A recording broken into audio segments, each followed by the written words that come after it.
जय हिंद।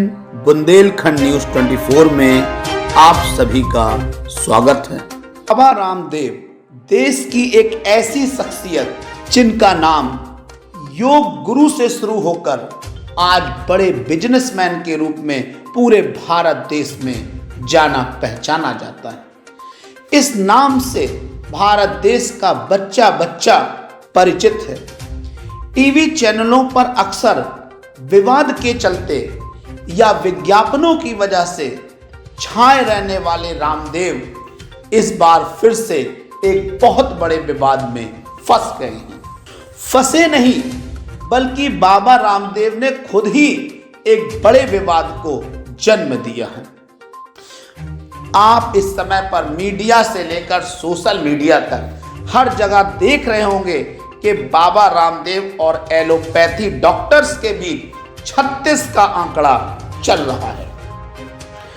दरअसल कुछ दिन पहले बाबा रामदेव ने एलोपैथी को स्टूपिड साइंस कह दिया था और उन्होंने कहा था कि जो लोग कह रहे हैं कि कोरोना से मौत हो रही है, वास्तविकता में वो मौत कोरोना से नहीं हुई है देश में, बल्कि कोरोनिल ना लेने के वजह से और गलत एलोपैथी दवा लेने के वजह से लोगों की मौत हुई है। एलोपैथी को स्टूपिड साइंस कहने के बाद आईएमए और बाबा रामदेव के बीच जबरदस्त जंग छिड़ गई है। आइए देखते हैं वो वीडियो जिसमें रामदेव एलोपैथी को स्टूपिड साइंस कह रहे हैं।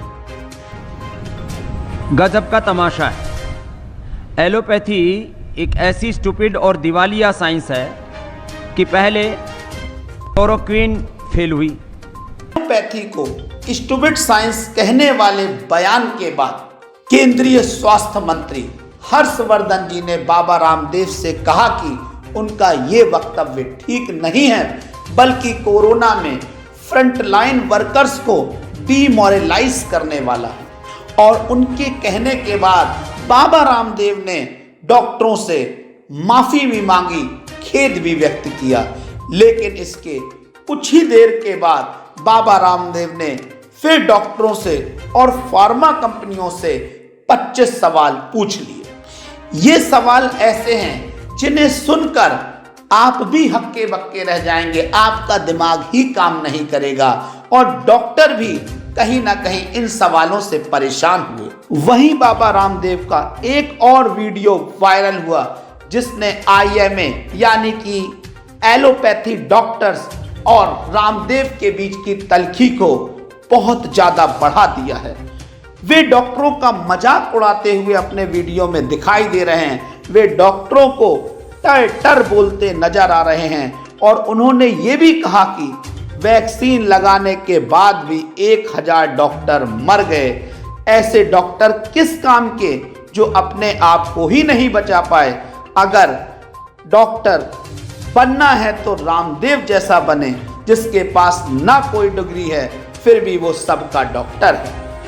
ये डॉक्टर बनना है, टर टर टर टर टर टर टर टर करते रहते, टर बनना है, टर डॉक्टर। एलोपैथी साइंस को स्टूपिड साइंस बोलने के बाद बाबा रामदेव डॉक्टरों के निशाने पर आ गए। सोशल मीडिया पर हर जगह बाबा रामदेव को अरेस्ट बाबा रामदेव के नाम के ट्वीट होने लगे।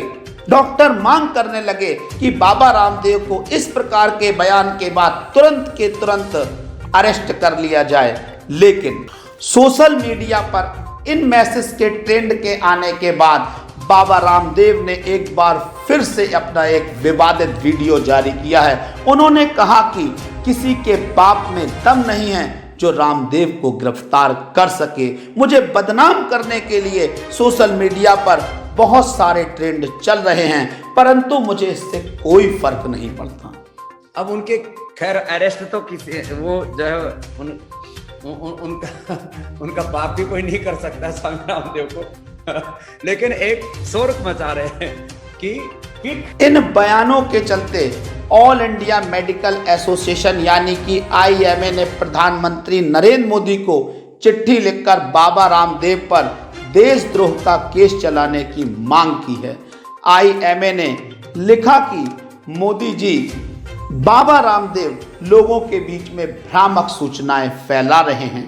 वहीं कुछ लोगों का ये भी मानना है कि रामदेव का ये कहा जाना कि वैक्सीन लगाने के बाद भी 1000 डॉक्टरों की कोरोना से मौत हो गई, कहीं ना कहीं लोगों के मन में वैक्सीन की विश्वसनीयता कम हो रही है और उनके बीच में वैक्सीन को लेकर भ्रम पैदा हो रहा है। ये सारे विवाद चल ही रहे थे।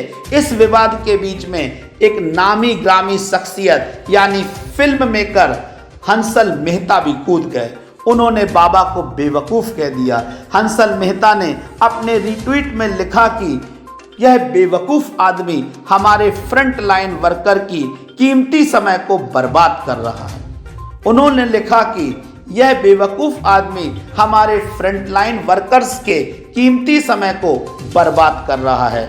हंसल मेहता के इस ट्वीट के बाद आग में घी डल गया, यानी कि अब ये विवाद और आगे बढ़ गया। रामदेव द्वारा इस प्रकार से एलोपैथिक डॉक्टरों को निशाना बनाने से भारत ही नहीं बल्कि पूरी दुनिया के एलोपैथिक डॉक्टर और एलोपैथी फार्मा कंपनियां बाबा से बेहद नाराज हैं। पूरे विश्व में उनके खिलाफ एक आक्रोश पैदा हो गया है। लेकिन इस प्रकार की घटना से भारत की छवि विश्व भर में खराब हो रही है। मुझे लगता है कि बाबा रामदेव को इस प्रकार के बयानों के लिए माफ़ी मांगना चाहिए और साथ में आगे कभी ना ऐसा करने का आश्वासन देना चाहिए, क्योंकि उनके ऐसा करने से भारत की छवि पूरे विश्व में तार तार हो रही है। ऐसा नहीं है कि आयुर्वेद एक अच्छी चिकित्सा पद्धति नहीं है। आयुर्वेदिक चिकित्सा पद्धति का अपनी जगह एक बड़ा महत्व है, लेकिन एलोपैथिक अपनी जगह पर एक बहुत बड़ा महत्व रखती है। दोनों पद्धतियों को नकारा नहीं जा सकता, लेकिन इस प्रकार से चिकित्सा पद्धति पर एक दूसरे की आरोप प्रत्यारोप करना, हंसी उड़ाना, मजाक लगाना कहीं ना कहीं देश को शर्मसार कर रहा है, लोगों के मन में भ्रम पैदा कर रहा है, अविश्वास पैदा कर रहा है। बाबा रामदेव को विवादों में रहने का शौक है, लेकिन मुझे लगता है कि ये मुद्दा विवाद के लिए नहीं है। कोई और मुद्दे पर वो विवाद कर सकते हैं, विवादों में रह सकते हैं।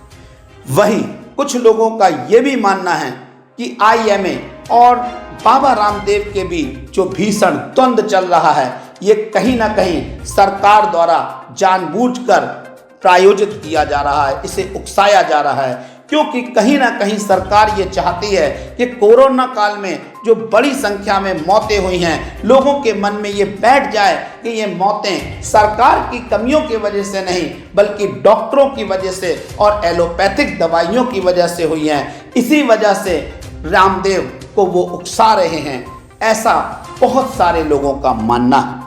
इस विषय पर आपकी क्या राय है? आप हमें ये भी बताइए, आपको क्या लगता है कि इस मुद्दे पर रामदेव की गलती है या फिर IMA डॉक्टर्स की गलती है?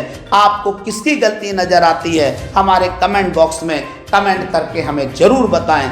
आप इस वीडियो को ज़्यादा से ज़्यादा शेयर करें, लाइक करें और इस चैनल को सब्सक्राइब जरूर कर लें।